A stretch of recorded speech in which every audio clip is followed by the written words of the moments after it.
ದಯವಿಟ್ಟು ಯಾರು ರಾಷ್ಟ್ರಧ್ವಜವನ್ನ ಆರಿಸಿದ ನಂತರ ತಕ್ಷಣವೇ ರಾಷ್ಟ್ರಗೀತೆಯನ್ನ ಹಾಡಬಾರದು ಅಂತ ಹೇಳಿ ತಮ್ಮಲ್ಲಿ ಕೇಳ್ಕೊಳ್ಳೋದಂತಹ ವಿನಂತಿಯನ್ನ ಮಾಡ್ಕೊತಾ ಇದ್ದೀವಿ.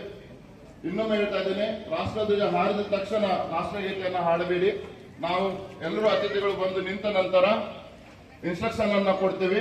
ಅದಾದ ನಂತರ ಮೈಕ್ ಜೊತೆಗೆ ನೀವು ರಾಷ್ಟ್ರಗೀತೆಯನ್ನ ಎಲ್ಲರೂ ಹಾಡೋಣ ಅಂತ ಕೇಳ್ಕೊತಾ, ಈಗ ನಮ್ಮ ಈ ಒಂದು ಅವಿಸ್ಮರಣೀಯವಾದಂತಹ ಗಳಿಗೆಗೆ ನಾವು ಸಾಕ್ಷಿ ಆಗ್ತಾ ಇದ್ದೀವಿ.